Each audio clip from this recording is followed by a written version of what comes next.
Buenas tardes. En primer lugar, agradeceros la presencia, un día que no es muy allá, un poco intempestivo, y bueno, con los ánimos tampoco andamos muy tal. Entonces, empezaré por, quienes no me conozcan, yo respondo por el Guaje y pertenezco a la Asamblea Anticarcelaria de Valladolid. Entonces, ¿qué es eso de la Asamblea Anticarcelaria? Que es lo primero que debo decir. Pues es una forma de organizarse para trabajar, es decir, se define por lo que se hace y no de otra forma, es absolutamente horizontal y abierta, y hemos aparecido a partir de cuando se empezó a exhibir la película Modelo 77, pues surgió de forma casi espontánea la posibilidad de dirigirse al público, porque una de las organizaciones anticarcelarias, en este caso era la Corda, pues difundió un manifiesto poniendo en cuestión la situación penitenciaria española, que se interpreta como aún peor de la que existía cuando surgió la rebelión de la COPEL. Entonces, un grupo de Valladolid, así de manera, como digo, realmente espontánea, pues se reunió y acudimos al cine donde se inauguraba la película. Y entonces uno de nuestros compañeros leyó el manifiesto, la gente escuchó con respeto y cierta frialdad, y luego gritamos una serie de consignas que eran las propias de lo que nosotros pensábamos, es decir, contra las cárceles, abajo los muros de las prisiones, por la situación de sanidad que estaban sufriendo, etc. Entonces, bueno, pues eso fue el primer hecho. A partir de ahí pensamos que era necesario continuar y hemos seguido bajo esa base organizativa que es en función de lo que se quiere hacer y abierta a toda la participación de gente que tenga esos mínimos. Entonces, hemos venido haciendo una serie de charlas sobre la situación de salud en las prisiones, sobre las condiciones de las famosas 14 reivindicaciones y más allá, lo que luego nos llevó a decir una reivindicación de hace 40 años, ni FIES, ni dispersión, ni enfermos en prisión, que sigue por desgracia siendo presente porque nada ha cambiado en lo esencial. Entonces vinimos haciendo una serie de presentaciones de libros, de cuestiones como esta que yo digo de autogestión de la salud, y después participamos en alguna medida en las marchas que se estaban haciendo, en este caso a Zuera, la que se hizo en Badajoz, y posteriormente nos propusimos poner otra vez en pie la marcha Topas, que se llevó a cabo con, la verdad es que salió la gente de Salamanca, que era la más implicada en esto, que se les había ido cayendo, pues con la participación de diversos grupos pequeños pero activos. Pues el caso es que se hizo esa marcha Topas con el lema de abajo los muros de las prisiones y preocupación por la situación que atraviesan, en la que las muertes y específicamente los suicidios, que es un porcentaje elevado de esas muertes, pues justifican más que nunca el que alguien se acuerde de ellos, porque es un hecho y nosotros lo tenemos bien presente, que actualmente no solo los poderosos y quienes sirven a los poderosos están maltratando a la gente que está en las cárceles. La población o la clase trabajadora sobre todo está como mirando hacia otro lado o ausente de los problemas que tienen personas que son lo más, empobrecido de esta clase obrera, lo más castigado por sus condiciones de vida y, como digo, pues reciben por parte de las instituciones pues lo que la gente dice, que viven muy bien y que están muy bien en las prisiones, que tienen piscina. Lo que sabemos es que la gente está muriendo, que solo mueren por lo menos cada 3 a la semana, 3 personas.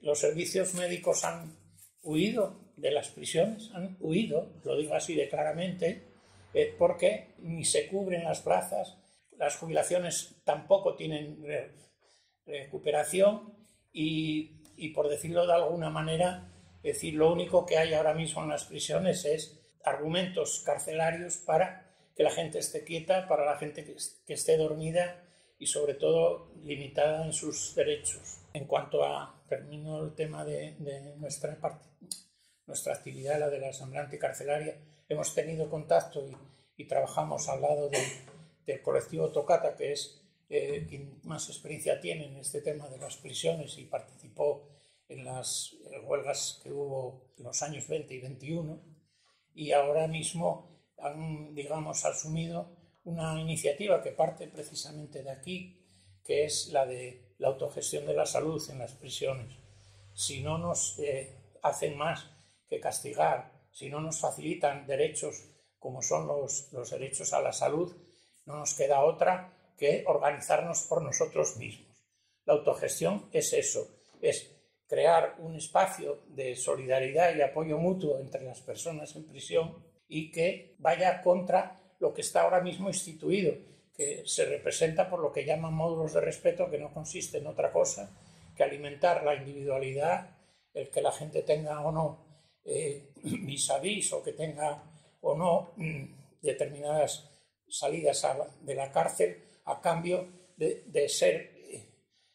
estar dispuesto a, digamos, a ser chivato de sus compañeros, a impedir que la gente que tiene un grado de dignidad intente por lo menos defenderse. Entonces, para terminar y dar ya paso a mis compañeros de Oteando, decir que esa iniciativa que hablaba de autogestión de la salud la intentaremos poner en marcha dentro de un tiempo, cuando pase el verano, y consiste en vamos a tratar de hacer un taller con personas expresos, con familiares, con las organizaciones que ahora mismo están luchando por lo menos porque se reconozcan los derechos de aquellos que enfermaron y murieron, que se les dé explicaciones, con los amigos o las personas que tienen sentimiento anticarcelario, y entonces vamos a empezar a crear ese espacio de aunar ideas y tratar de facilitar la lucha de los presos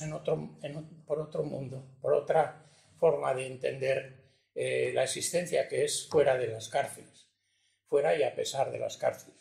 Y sin más, pues os presento a Ana y Alicia y Ana, que hemos trabajado en Oteando y que ahora le doy la palabra a Ana.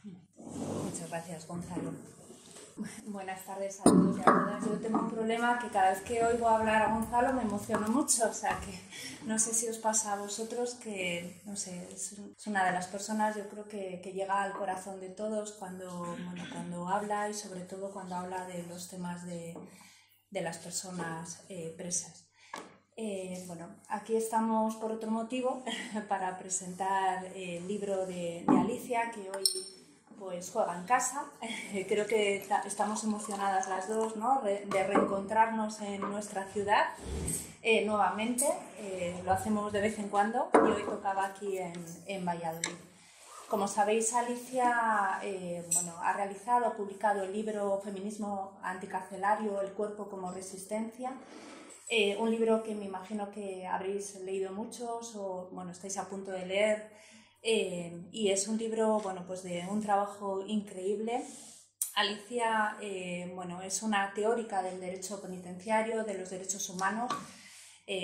Tiene infinidad de publicaciones, de másters, de posgrados, de doctorados en diferentes partes del mundo, y sobre todo es una práctica del derecho penitenciario. Es de las personas que tiene el privilegio de acudir a los centros penitenciarios, de estar con las personas presas, sobre todo mujeres presas, y gracias a ello, con sus visitas y con su tacto, y de tocar a esas personas en países como Argentina, como Brasil, como Chile, ahora en Italia, reside en Italia, con asociaciones como Antigone, la permite ese privilegio de estar y atender y asistir, ¿no?, y aprender mucho de esas mujeres presas. Gracias a este libro todos vamos a poder reflexionar sobre el origen, ¿no?, y la historia del castigo, de ese castigo, ¿no?, de la autoridad, el origen de todo, la autoridad patriarcal. Lo ha dicho Gonzalo, la cárcel mata, lo vemos todos los días, es decir, cuántas personas, cuántas madres, cuántas mujeres, cuántos hijos han dejado a sus familiares, a sus amigos en un centro penitenciario y un día reciben la llamada de que esa persona ha muerto, no sabemos cómo, y eso es así y ocurre pues cada cierta frecuencia y no en Rusia ni en diferentes países, es decir, en Valladolid, y no nos tenemos que ir más allá que el centro penitenciario de Valladolid. Gracias a este libro vamos a aprender a reflexionar y a pensar sobre ello, qué es lo que está pasando en los centros penitenciarios y lo que es evidente que además de que mata, la cárcel empobrece, estigmatiza, enferma y genera además exclusión social. En ese aplastamiento de los derechos humanos de las personas presas es el análisis que realiza Alicia en este libro. Para ello, bueno, pues te paso la palabra. Gracias, Alicia. Pues muchas gracias, Ana. Gracias, Gonzalo, también por la presentación y gracias por venir y por interesaros por el tema. Gracias a la Asamblea por convocar este acto. La verdad que ver gente tan querida es un estímulo. Y bueno, ¿por qué he escrito este libro? Fundamentalmente tiene dos objetivos. El primero es problematizar el uso de la prisión como medida prioritaria para resolver los conflictos sociales, para resolver los problemas que tenemos como sociedad o que el capitalismo, en este caso, y el patriarcado genera. Problematizar el uso de la prisión, pero a través de la vida de las personas que la habitan, ¿no? Que son condenadas y que están dentro de los muros. Y esto lo hago, bueno, pues recuperando un poco lo que son las historias de vida de la gente a la que he tenido la suerte de conocer, bueno, pues porque la vida me ha llevado a distintos países y en todos he podido conocer las prisiones. Tienen denominadores comunes, que un denominador común es el dolor y el sufrimiento, la violencia. Las cárceles empobrecen, enferman, matan. Bueno, pues son una retórica que es verdad, ¿no? Entonces, en este libro también lo que pretendo es argumentar cómo la prisión es una herramienta también del patriarcado y por qué sería importante que el movimiento abolicionista de las prisiones, abolicionista del derecho penitenciario, de la cultura de castigo, es importante que se una al movimiento feminista, y el movimiento feminista debería abrirse más a las posturas antipunitivistas. Hay un feminismo muy punitivista, entonces yo argumento por qué recurrir a la prisión no transforma nada en absoluto, refuerza los roles en el caso de las mujeres y refuerza las masculinidades tóxicas en el caso de los hombres. ¿Esto por qué se produce? Bueno, históricamente en el caso de las mujeres, el origen hace más de 2 siglos de las primeras prisiones de mujeres eran las casas de corrección, que eran regentadas por órdenes religiosas. Entonces, el lema era disciplina, medicalización, conversión. O sea, estaba muy unido lo que era el delito y el pecado, y las mujeres que se salían de los roles establecidos socialmente pues eran castigadas en estas casas de corrección para, mediante el trabajo y mediante la oración, pues meterlas por el buen camino, ¿no? Y enseñarlas a ser eficaces siervas de la burguesía, de las élites imperantes. Bueno, este modelo con los años en realidad ha cambiado poquísimo. Las órdenes religiosas han dejado de gestionar las prisiones hace pocas décadas y hoy nos encontramos dentro de las prisiones que los programas de tratamiento que se ofrecen a las mujeres refuerzan los roles de domesticidad. Se ofrecen talleres de cocina, de peluquería, de limpieza, no transforma para nada. Por otro lado, el patriarcado se basa en el sometimiento y la obediencia de las mujeres, y la prisión, esas son dos características claves, ¿no? El sometimiento y la obediencia. O sea, ahí se conexiona totalmente con el patriarcado, con la institución punitiva por excelencia, que es la prisión. Y aquellas que discordan, desobedecen, bueno, pues son duramente castigadas, porque si miramos las estadísticas de sanciones penitenciarias globales, nos encontramos que se sanciona más a las mujeres que a los hombres.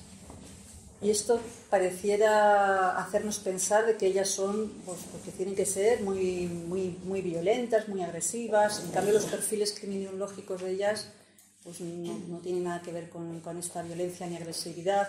Son fundamentalmente dos tipos de delitos: delitos contra la salud pública, es decir, tráfico, microtráfico, y delitos contra la pobreza, o sea, un delito de pobreza.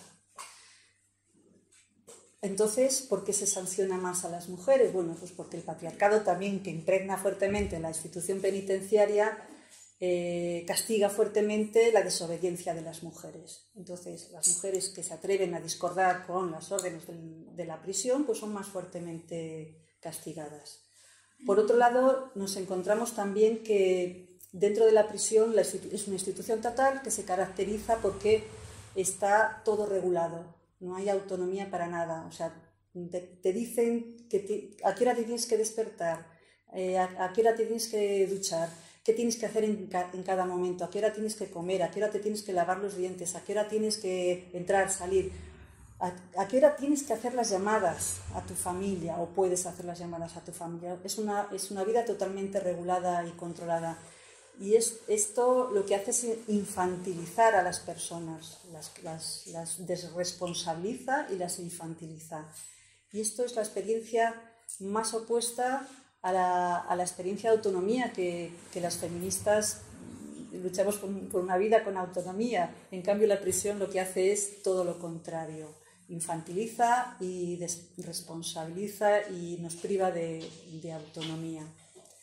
Por otra parte, en el caso de las mujeres que son madres, existe también una cohesión entre el delito y la maternidad. Esto quiere decir que se culpa a las mujeres de ser malas madres por haber cometido un delito. O sea, no tiene nada que ver cometer un delito con ser malas madres, pero dentro de la prisión esto está muy unido. De tal manera que el tratamiento penitenciario y todos los beneficios penitenciarios que vas a recibir en caso de ser madre van a estar muy ligados con el hecho de las maternidades, de tu maternidad. El tema de las maternidades también es otro tema que genera enorme sufrimiento en las mujeres.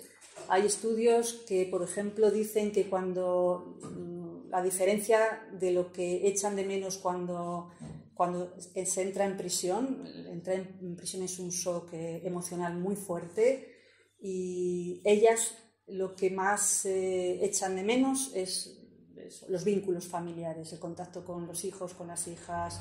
Es por lo que las genera más sufrimiento. Y de hecho, en todas las entrevistas, todos los contactos, siempre los hijos es el tema presente, es un sufrimiento permanente, ¿no? Porque la construcción del patriarcado que nos impone es: tenemos que ser cuidadoras. Entonces, el entrar en la cárcel, no poder ejercer nuestras tareas para las que hemos sido asignadas por el patriarcado, genera una crisis de identidad muy fuerte. Entonces, esa crisis de identidad genera un sufrimiento emocional fuerte. Por otro lado, yo decía, ellas que lamentan más el estar lejos de sus familias. En cambio, ellos lo que lamentan más es la pérdida del control, de no poder controlar a las familias, y el tener que recibir órdenes, el tener que estar sometidos pues a las órdenes de los funcionarios en este caso.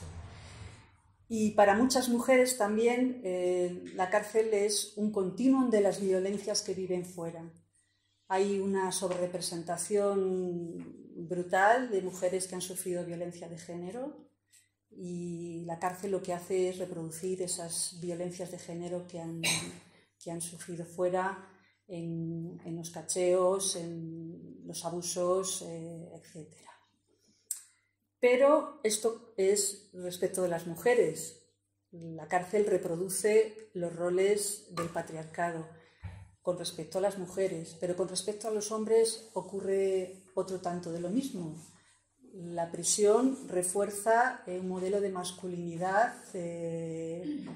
dominante, que es un modelo misógino, machista, homófobo y violento. El entrar en la prisión para ellos también supone una crisis identitaria, pues sus fuentes de hombría las han perdido. Y esta crisis identitaria lo que hace es reforzar modelos de masculinidades tóxicas y violentas. La inseguridad que se vive en la prisión hace que se desarrolle estas violencias, pero como una forma de defensa y de protección. Aquellos que no tienen, por ejemplo, poder o dinero, utilizan su cuerpo, es lo único que tienen para defenderse, ¿no? Ponen el cuerpo y el cuerpo lo ponen pues, desde la violencia. Y esta violencia lo que hace es, tiene características también de sesgos de género, porque lo que hace es que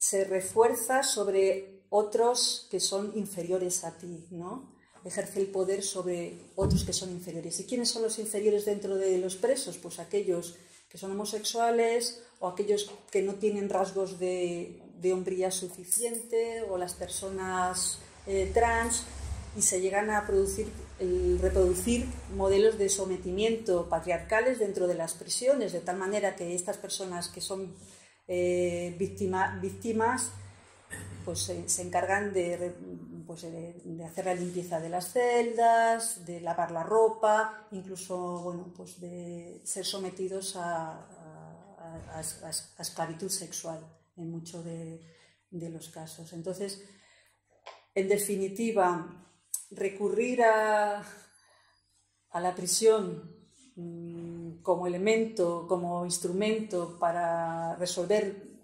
problemas sociales es, desde el punto de vista del feminismo antipunitivista que yo defiendo, es un error. Es un poco lo que decía Audre Lorde, de no se puede derribar la casa del amo con las herramientas del amo. Por eso, bueno, pues esta llamada a interseccionar lo que es las luchas tanto feminista como abolicionista, en el sentido de abolicionismo penal, en un futuro. Me gustaría que si alguien ha leído el libro, pues pudiera, no sé, compartir algún sentimiento, o si quiere leer algún pedazo, algún trozo que le haya llamado la atención. Bueno, gracias Ali, pero gracias Ali por todo. No. Gracias Ali por todo. Bueno, cuando esta mañana me ha dicho Ali, si te apetece leer algo, mira a ver el qué. Y digo, bueno, pues después de leer el libro, todos los capítulos son absolutamente imprescindibles, ¿no? Y yo creo que no sobra ni una coma. Tienen una carga para reflexionar muy grande. Pero pensando que podía leer en alto hoy, he decidido compartir con vosotros y con vosotras La arpillera. Quizá porque es el capítulo más emotivo y es el capítulo que para mí refleja más lo que puede ser un ambiente carcelario para una mujer. Arpillera también es el soporte de la portada del libro, ¿no? Es una arpillera realizada por Vanessa Doren en el taller del colectivo Retazas en el Centro Penitenciario Femenino de Santiago de Chile. Entonces yo creo que cierra muy bien el círculo de lo que puede ser el libro que Ali nos está presentando hoy. Entonces os voy a leer este capítulo. ¿Se oye, verdad? Sí, muy bien. Vale, pues os lo voy a leer. Bueno, mira, esta es mi mamá. Ella era campesina y la he representado sembrando. Aquí, en este saquito, lleva las semillas de choclo y las está sembrando en la tierra. Dice, mientras me muestra la arpillera que ha ido bordando. Anita, que por el nombre pareciera una mujer pequeña, ya es adulta, 65 años y grande como su corazón. Mi mamá me enseñó muchas cosas allí en el sur. Yo hacía pan para comer, sabía hacer ladrillos para construir una casa, trabajar la madera, cultivar todos los alimentos. Mientras continúa pacientemente dando puntadas, sigue con su relato. Salí con 15 años de mi casa, me vine para Santiago y me junté con mi marido, un delincuente. Ese fue mi error. Por él he vivido muchos años en la cana. Cuando la vi, una fría tarde de invierno, en la sala que nos dejaban para juntarnos en la cárcel de mujeres de Santiago, ella acaba de regresar del hospital, donde la hicieron una biopsia. Tengo la sangre mala. Estoy con cáncer y me ha salido un bulto aquí atrás que no me deja ni caminar.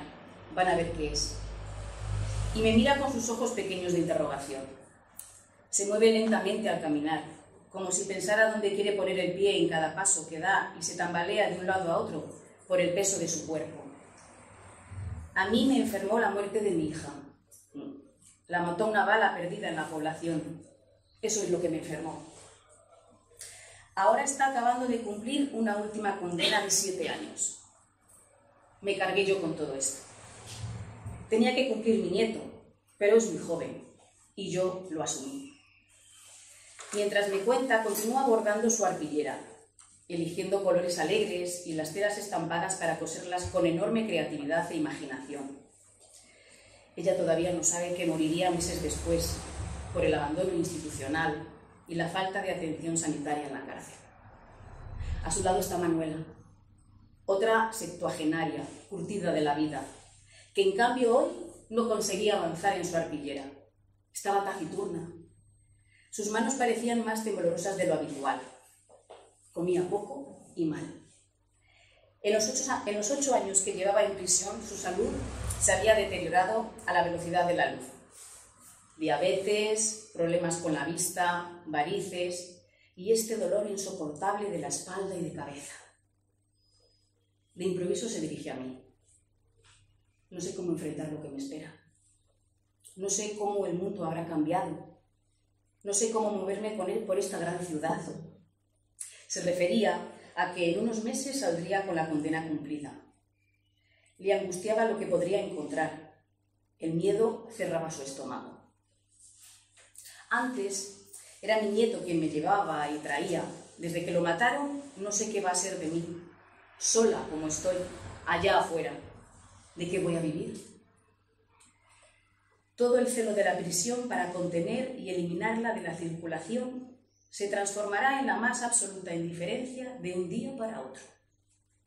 El tiempo perdido en reclusión no habrán cambiado un ápice las circunstancias de su pobreza.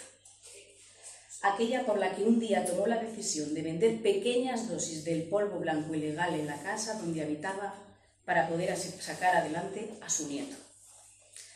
Como un Saturno que devora a sus hijos, la cárcel destruye y acaba con la humanidad de quien allí es recluida.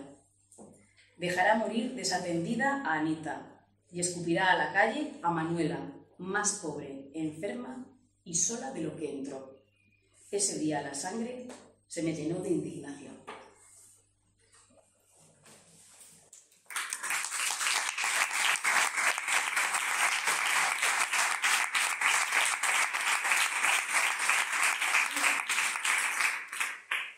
También quería apuntar, ya que me he venido arriba, hay una cita que dice que, bueno, quizá todos la tenemos en la cabeza, pero hay que leerla, yo creo que todos los días al levantarse.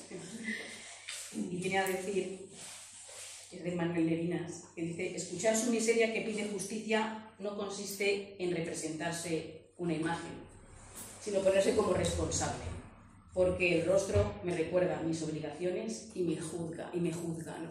Yo creo que olvidamos la responsabilidad que tenemos como ciudadanos en la sociedad, y eso estaría bien recordarlo todos los días al levantarse por la mañana.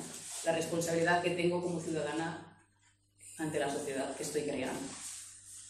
Gracias, Ale. Tenéis la palabra. Me has dejado... No, me he dejado por mí. Ya, pero yo, fíjate, lo escucho como si no fueran palabras mías. Me parece muy emotivo, duro, muy duro.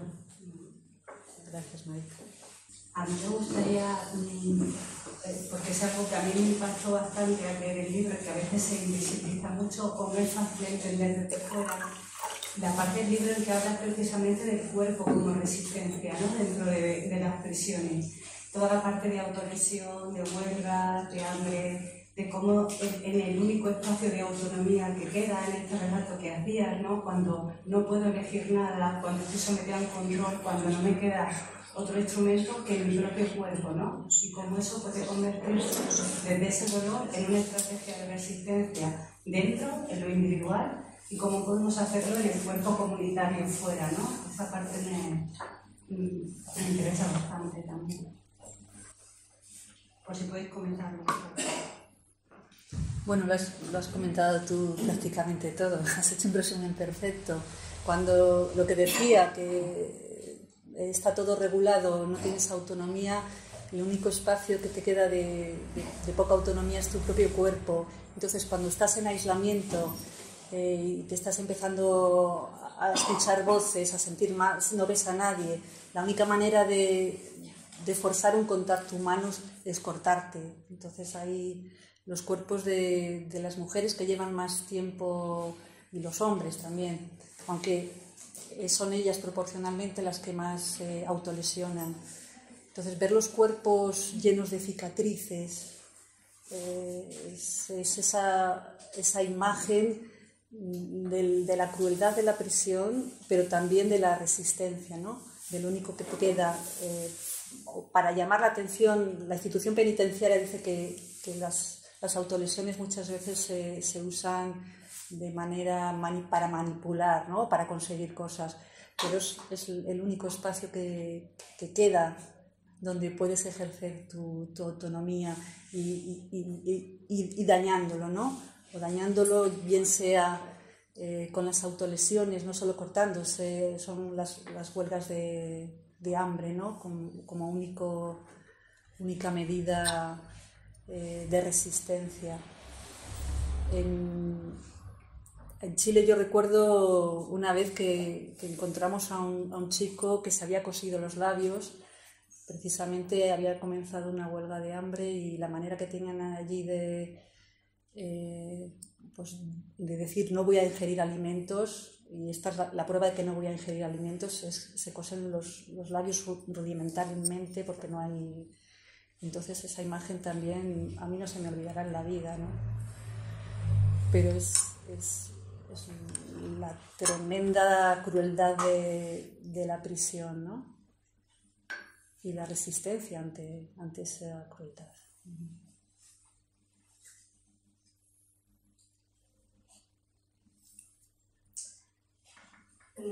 Hace 4 meses más o menos, estuve trabajando en un tema que estábamos trabajando en concreto en la prisión de Burgos, un tema de salud mental y tal, bueno, no vino al caso, pero bueno, estuvimos en la prisión de Burgos. Y nos encontramos con, yo iba a otra cosa, pero nos encontramos un caso, y era el de una mujer que salía de prisión. Entonces, ahora cuando Mara ha dicho lo del tema de qué pasa cuando sales, ¿no? Ese otro escenario. Y el caso era que de un día para otro salía de prisión. Era una mujer con una problemática de dependencia, de problemas emocionales que tenía. Y mi compañera dijo, pues es que mañana voy a ver si vengo. Voy a ver si vengo porque es que esta chica sale mañana y no sé qué va a pasar con ella. Entonces el desamparo total. Hablo de hace 4 meses, prisión de Burgos. Evidentemente, claro, había una respuesta, pero bueno, no hay una institución, no hay un CEAS, no hay. Y la respuesta es, pues es que hasta que llegue, si llega o como llega, yo mañana tengo que venir. O sea, yo mañana tengo que venir, era un sábado, un domingo, era ella porque quiso, se vio comprometida a ir porque no... Esa chica se encontraba con una mano delante y otra detrás en la puerta de prisión, una mujer encima con un problema mental, de salud mental. Entonces, estamos hablando de Burgos hace 4 meses. Entonces, bueno, pues ahí queda, ¿no? El cómo está el panorama de las mujeres, o en este caso estamos hablando precisamente de la mujer trans.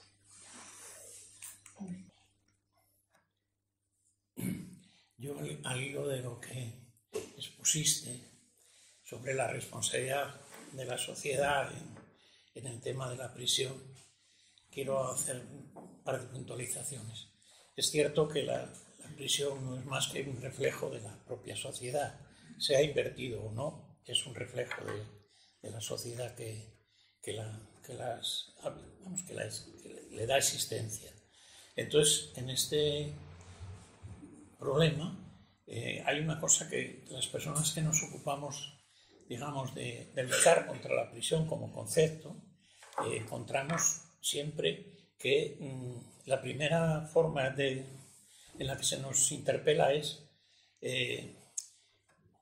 por ese medio de encontrar, ellos encuentran alguien que represente la pena, ¿no? Es decir, que hablábamos ayer de ello. ¿Qué hacemos con los violadores? ¿Qué hacemos con los asesinos? ¿Dónde metes a toda esa gente? Entonces, se obvian esas personas. Yo lo digo porque comentaba, es decir, en un taxi yendo a la Marcha Azuera, pues, el hombre, sin que yo le preguntara nada, él me hizo una radiografía de toda esa forma de pensar y entonces olvidaba que esos casos son una ínfima parte, que la inmensa mayoría de la población reclusa está allí por lo que decía antes Alicia, su pecado, entre comillas pecado, su delito es la pobreza y lo que genera esa pobreza, y no es otra cosa.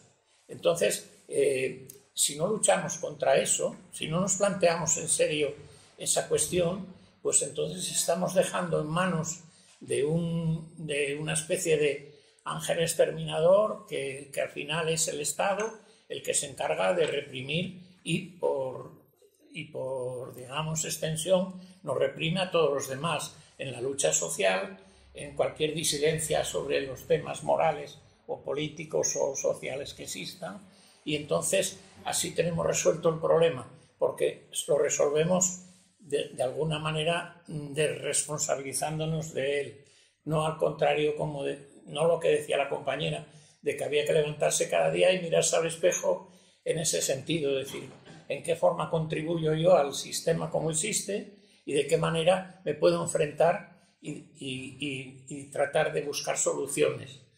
Desde luego, la sociedad tiene que plantearse, hablabas tú de civilizaciones en otros lugares en donde las comunidades son más pequeñas, busca maneras de resolver sus problemas y no de esta manera tirándoles al basurero, tirándoles a un estercolero, que en este caso la prisión es lo más representativo de ello, ¿no? Entonces, esa pregunta que debemos hacernos nos importa mucho, porque si no, vamos a tener que enfrentarnos no solo al Estado, que ya sabemos que tiene no es virtud, sino que tiene esa esencia de convertirlo todo en penalidad para las personas, sino a nuestros propios compañeros, amigos o vecinos, porque yo le contestaba al taxista, si esas personas que están o esas personas que están en prisión fueran tu hermano, tu tío, aquel que conociste en la fábrica y por lo que fuera se vio obligado a un pequeño delito o pequeño o menos pequeño, pero en todo caso, ¿qué dirías? Entonces, claro, es como lo de siempre cuando se dice que pongan la central nuclear pero no en mi casa, que pongan esto pero no. Es decir, cuando se trata de nosotros, reaccionamos de manera distinta a cuando estamos teniendo o sea, repetimos el discurso del opresor con mucha facilidad. Y eso es a lo que yo alerto, es decir, que hay que salir de ese discurso y hacer uno propio.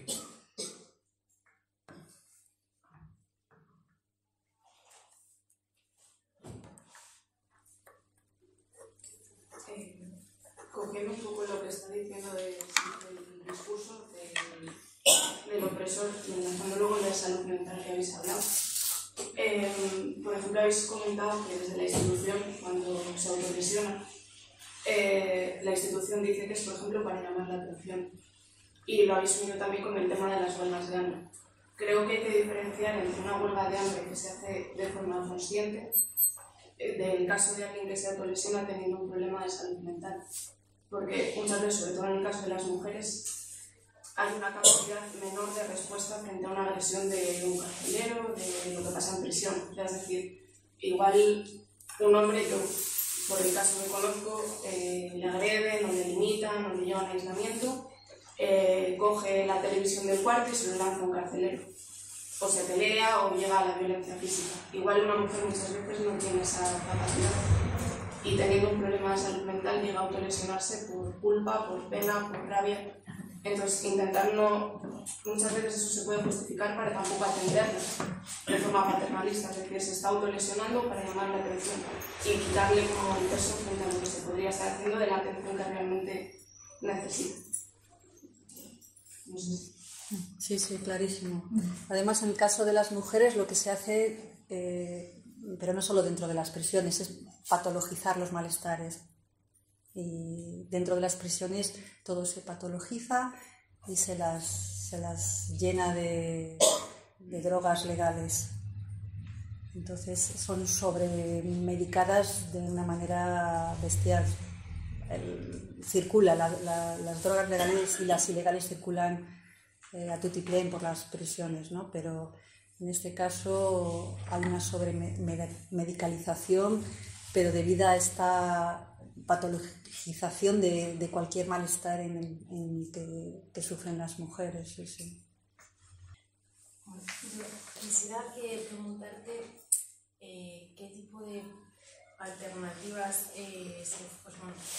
se ponen encima de la mesa a este sistema, qué prácticas restaurativas has visto que pueden ser eficaces, no sé, si las has visto. Bueno, yo no tengo ninguna varita mágica. El abolicionismo es un movimiento en construcción y que es muy creativo, debe ser muy creativo porque no hay fórmulas mágicas, entonces debemos de ser creativas en este sentido.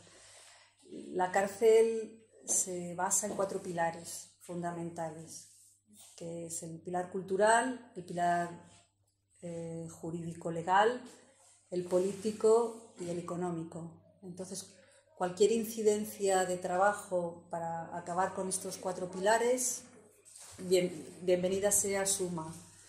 El pilar cultural, a mi opinión, es el más difícil de trabajar, que sería cambiar esta cultura del castigo que tenemos de recurrir al castigo en cualquier conflicto.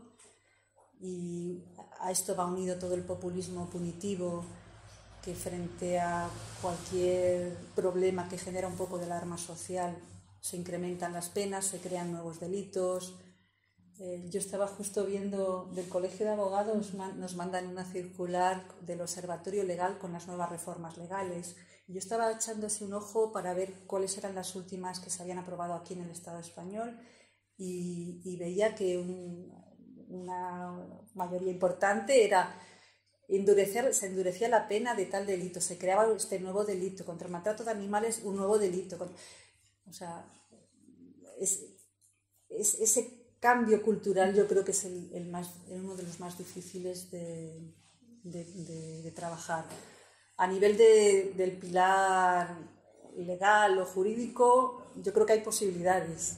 Lo que es todo el tema de la legalización de las drogas, iniciativas por la descarcelación, O sea, que delitos que no sean especialmente violentos, que no estén penados con prisión, favorecer las salidas de prisión, los terceros grados, libertades condicionales, o sea, hacer una política importante de descarcelación, yo creo que es viable, es posible. A nivel económico, bueno, pues mucha gente vive de las prisiones, es un negocio. Entonces también el reconvertir las prisiones, reconvertir esos trabajos, yo creo que también son iniciativas viables. Y luego, bueno, pues el recuperar la gestión de los conflictos sociales como comunidad.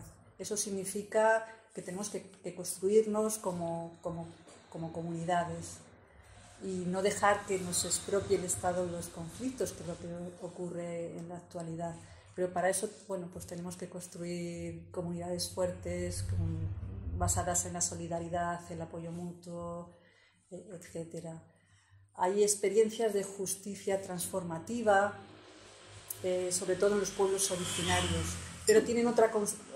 Allá la ruptura cultural ya la tienen hecha, porque para ellos el tema de la culpa y la responsabilidad no es individual como en nuestro sistema penal occidental, que la culpa es individual. Quien la hace la paga. No hay un mirar allá, más allá de la responsabilidad social de los hechos y las circunstancias. Entonces yo creo que también tenemos mucho que aprender de iniciativas y experiencias de pueblos originarios, pero claro, detrás de todo, insisto, es el cambio cultural que debemos trabajar. Parece ser que, bueno, pues lo que has comentado de la justicia restaurativa, que va a ser como el futuro próximo, sí que se está trabajando ya aquí en el Centro Penitenciario de Valladolid. Va a haber ya, o sea, está aprobado un tema piloto entre la Fundación Abogacía Española y el Colegio de Abogados de la sección de mediación. Y bueno, pues un poco a ver qué sale de todo esto y trabajar un poco en esa justicia restaurativa, pero todo en interrogante y a ver. Pero bueno.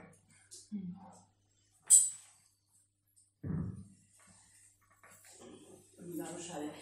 ¿Habéis notado, y sobre todo creo que la pregunta puede ir a él, ¿se ha notado en el ambiente carcelario si el hecho de que ya haya funcionarias dentro de las cárceles de hombres, y no sé si funcionarios dentro de las cárceles de mujeres, se ha notado un poquito el ambiente menos agresivo? ¿Se ha notado en algo? Porque parece ser que la idea, yo así lo tengo entendido yo, que hubiera funcionarias en las cárceles de hombres sería como para suavizar un poquito ese ambiente machista, violento. No sé si me explico. Sí, te explicas perfectamente. Yo, sinceramente, no sé, o sea, pongo un ejemplo, En la última concentración a la que asistí delante de instituciones penitenciarias, estaban entrando a un examen de funcionariado y eran, como casi en todos otros ámbitos, mayoría de mujeres a esas oposiciones de instituciones penitenciarias. Allí estábamos reclamando simplemente por qué había muerto y cómo había muerto Paco Belmonte, una persona de Palma de Mallorca, y estaba su hermana con un discurso que era atronador. Y recibimos el desprecio de las personas que estaban entrando, en su mayoría, repito, mujeres. Se aprende muy fácil. Bueno, quizás, hombre, podíamos buscar esa misma explicación en las oficiales y personas femeninas en los cuerpos de seguridad del Estado. Yo no noto ninguna diferencia. Casi siempre asumen el rol de represivo sin despeinarse. Es decir, esa es mi experiencia. A lo mejor estoy confuso y otras personas tienen otra.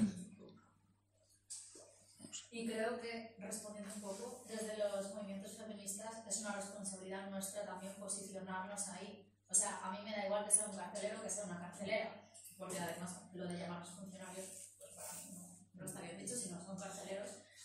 Y creo que es importante posicionarnos como feministas en contra de cualquier pues, cuerpo represivo, me da igual que sea un hombre o una mujer.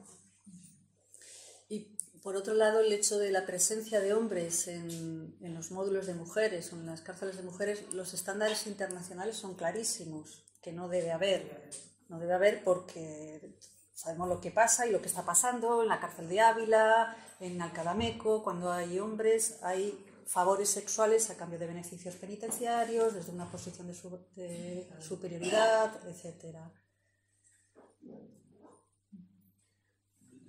Antes apuntabais una serie de medidas que partían mayoritariamente desde las instituciones, ya sea desde el Colegio de Abogados, desde la academia, etc. ¿Habéis visto algún ejercicio que parta desde el sujeto político, en este caso es el preso o la presa? En el sentido de, por ejemplo, se hablaba mucho a través de las diferentes películas, comentaba antes el compañero de la COPEL, de la cogestión, por ejemplo. Ha habido ejercicios de dejar a los presos autogestionarse dentro de las prisiones, aunque sea dentro del módulo. Aquí en el Estado español no. En Chile o sí, en América Latina es un problema. ¿Y tu visión, no? Es que tiene, por un lado, tiene la autogestión de los presos en un sistema profundamente jerárquico y violento, lo que hace es que favorece pues, modelos de gestión de los presos absolutamente de dominación. En este caso, yo estoy pensando, es que me vienen varios países. Lo de Brasil, por ejemplo, hay un acuerdo tácito que el Estado no entra y son los presos los que se autoorganizan, pero no se autoorganizan asambleariamente. Entran ahí los grupos criminales a imponer sus leyes, y sus leyes las imponen por la fuerza, pidiendo dinero a los presos. En las cárceles de Venezuela, por ejemplo, hay un grupo tristemente famoso que se llama el Cártel de Aragua, que está ya permeado en varios países de América Latina. Entonces la manera que empezó a hacerse fuerte en una cárcel era el Estado no entra, se limita a la gestión externa y ellos gestionan todo al interior, pero lo gestionan pidiendo dinero a los presos, y si no pagas el dinero directamente te someten o te matan. ¿Quién paga ese dinero? Pues las familias que están fuera. Entonces existen modelos, en Brasil lo mismo, el PCC es el primer comando de la capital, es uno de los grupos que domina la gestión de las prisiones, pero es a costa de una violencia y de un sometimiento brutal de los propios presos. O sea, no existen modelos que nos gustaría pensar asamblearios, de autoorganización de los presos, de apoyo mutuo, de solidaridad, precisamente porque la violencia institucional que supone la prisión, como decía antes, rompe los posibles lazos de solidaridad que podrían existir entre los presos, porque el modelo de violencia jerárquica rompe con todo eso, que es una característica común del poder punitivo y del poder patriarcal. Entonces lo de la COPEL, por ejemplo, ¿cómo se explica? Pues se explica en un momento histórico muy determinado, en la transición, donde estaban los presos políticos que recibían beneficios y los presos sociales no. O sea, que hay movida y que hay reivindicación durante la pandemia en Italia ha habido reivindicaciones de los presos, porque claro, no se les contaba nada, se les decía que tenían que mantener distancia, cuando allí las cárceles son hacinados, hay 6 y 8 personas en las celdas viviendo juntos, te dicen, te vas a morir si no mantienes distancia social. Y ellos solo veían las noticias, la institución penitenciaria no te cuenta nada, piensas que te vas a morir, pues montaron rebeliones en un montón de cárceles, fallecieron 13 personas fruto de los motines. O sea, la gente se rebela y se sigue rebelando, pero de ahí a que haya una organización como nos gustaría pensarla, de solidaridad, apoyo mutuo, asamblea, tristemente no, pero porque no lo permite la institución, por principio.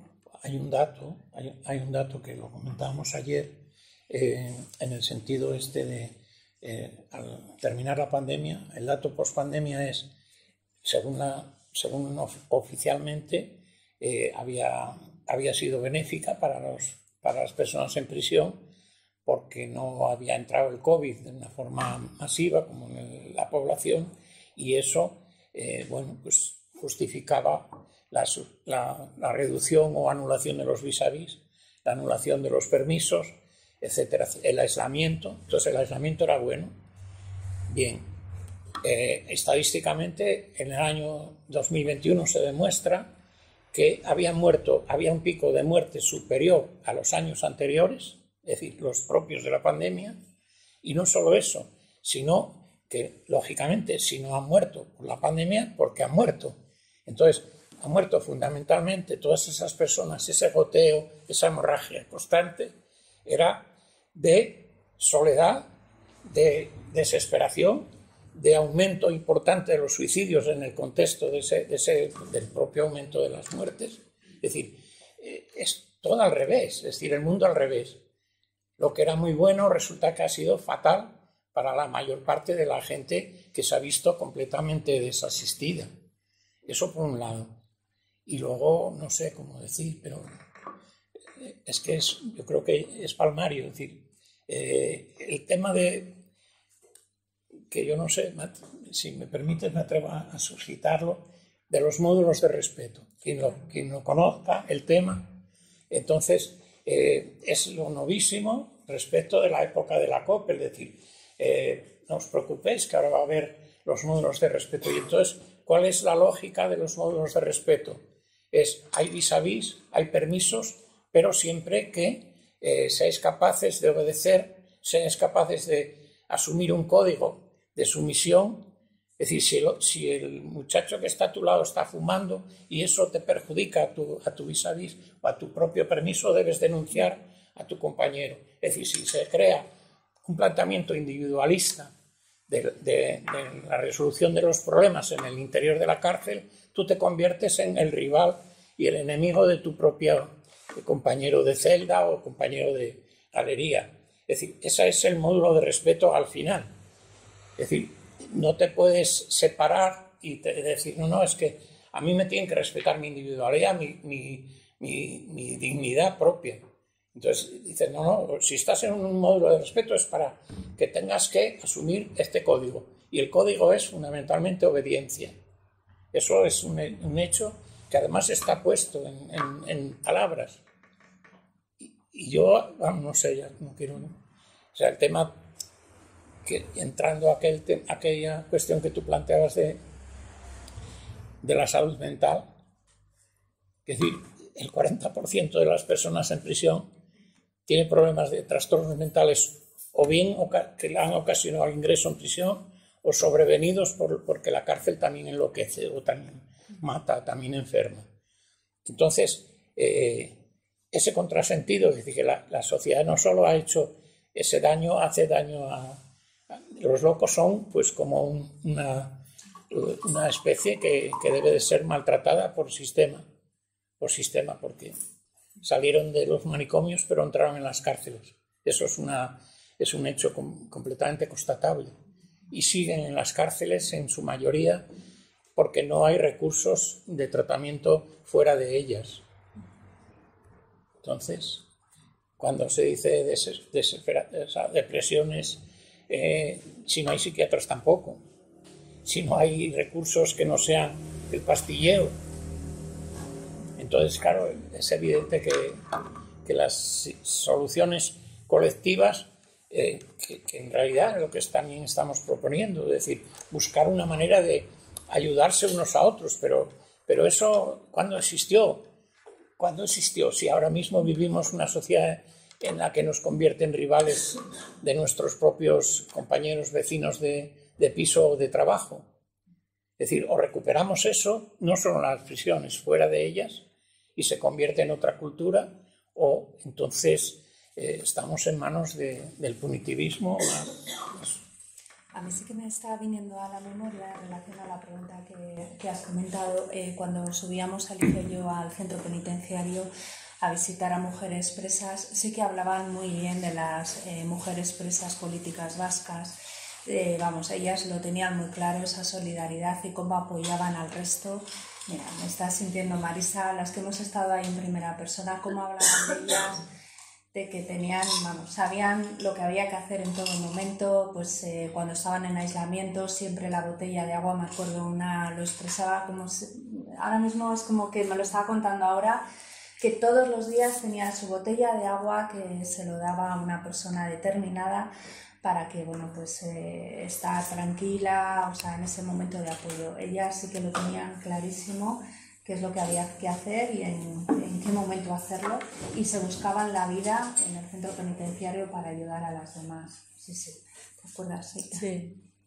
El otro día Ana Gordaliza, que prologa el libro y que participó en las jornadas de Salamanca, las de Topas, Sí. expresaba, ella lleva trabajando 35 años como carcelera y dice ese cambio también cultural dentro de los presos, ¿no? Como ahora es muy difícil, hay muy pocas personas politizadas dentro y reina la insolidaridad y que además no están ni ahí, ¿no? En ese sentido. Entonces, bueno, pues también toca ahí trabajar.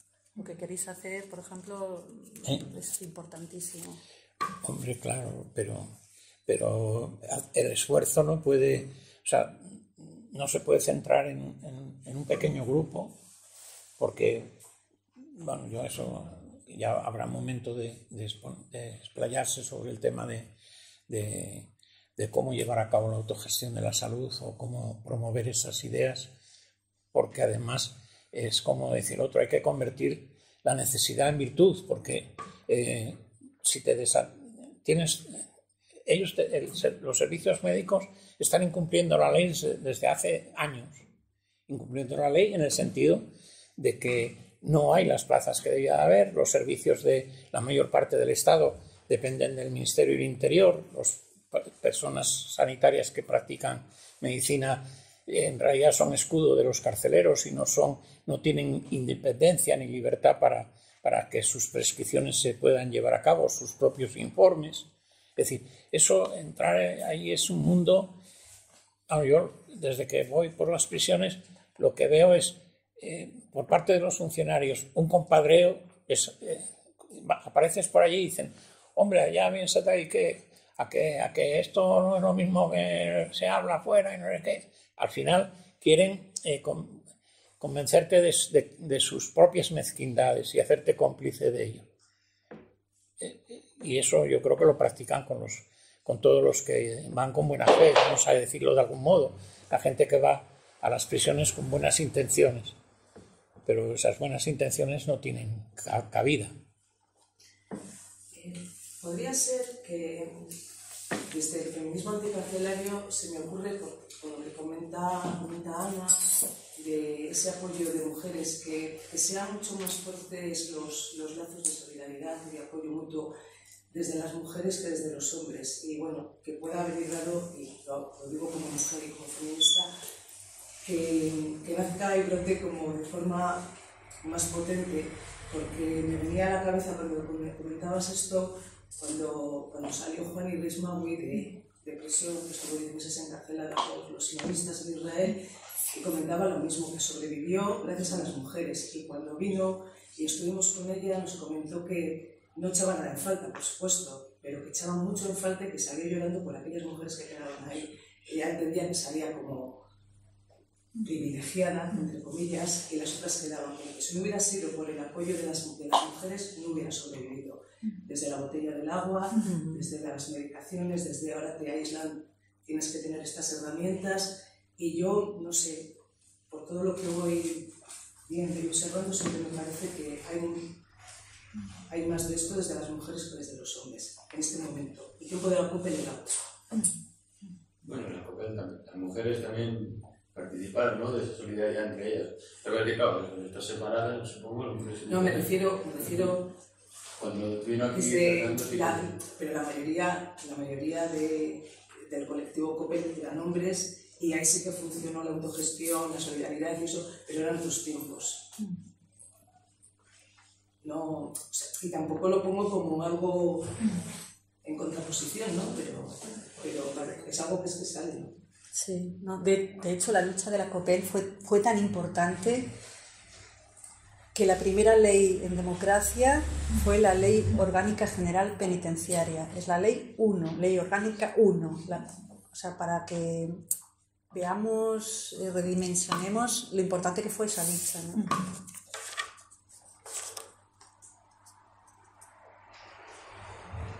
No sé, a mí ahora me está preocupando mucho el tema de la droga. Yo creo que, no sé, como que hay un repunte de droga no sé, y creo que impide esa solidaridad, ¿no? Que cuando la droga manda, es decir, tú vas a lo que vas, o sea, a buscártela por donde sea. Yo ahora mismo es la preocupación que tengo y actual, vamos, yo quiero pensar que habíamos estado un tiempo más tranquilos, pero ahora, vamos, o sea, a principios de año ha muerto una mujer, o sea, morir, o sea, y se entiende que de sobredosis, ¿no? Entonces, es duro, que realmente es lo que se cargó, ¿no? El tema de la COPEL cuando metieron la droga en los centros penitenciarios. Entonces, bueno, pues a ver cómo se puede solucionar esto. Dicen las madres o estas que hablaban en el caso de estas que yo he conocido, que no se quiere reconocer que el propio funcionariado está facilitando la entrada de la droga, no solo por físicamente, sino por procedimientos como los de fin de semana. Si hay aquí alguien que conozca este tema, lo puede refutar o corroborar. El que te den un puñado para el fin de semana. Dicen, toma estas pastillas que normalmente son ansiolíticos, antipsicóticos o analgésicos, y toma el puñado y te las arreglas. Y entonces, ¿cómo te las arreglas? Pues trapicheando, pues te cambio esta por la otra, te cambio la de más allá, con esto hago business y me saco metadona que no la necesito, lo otro. Es decir, eso es como si fuera un mercado de estos turco, ¿no? O sea, es un bazar. El fin de semana de las drogas. Entonces, claro que está tolerado por las instituciones, porque ellos, el principal, yo lo digo con palabras de una médico con la que hablé era la que estaba en aquel momento en la prisión en una visita, y decía, ¿tú te das cuenta lo que es? Yo estoy aquí y hay 800 personas ahí enjauladas que me pueden... Es que se puede armar la de Dios. Yo estaba como si estuviera temiendo que estuviera en un zoológico, ¿no? Y dice, van a salir y estos me comen. Entonces, ¿cuál es la forma de solucionarlo? Pastillas, y que se estén quietos. Entonces, si se están quietos, no dan guerra. Y si no dan guerra, pues otro día que pasa, otro día más. Y ya me jubilo pronto. Esa es un poco una lógica que se estaba dando allí. Entonces, ese tema, claro, volvemos a lo de siempre, es decir, la droga aumenta y decrece en función de necesidades políticas de según qué sistema o gobierno. Absolutamente. No solo de que haya más o menos trapicheo, es decir, si no... Y luego está claro la sumisión que representa. Y además, perdón, eso por lo que cuenta algún compañero que fue de la COPEL y así, el aumento del índice de suicidios en fin de semana gracias a tener ese mogollón de pastillas ahí. Y entonces, bueno, pues eso son también herramientas que utiliza el Estado, porque mira, al final, que se quitan ellos solos del medio, ¿no?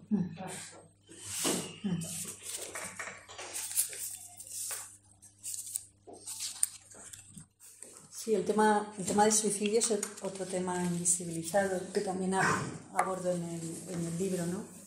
Cómo la propia OMS determina que es un factor de riesgo estar encarcelado o encarcelada. Es un factor de riesgo porque hace que las posibilidades de suicidio se multipliquen por 8. O sea, no es poco. Y más aún en el caso de las mujeres.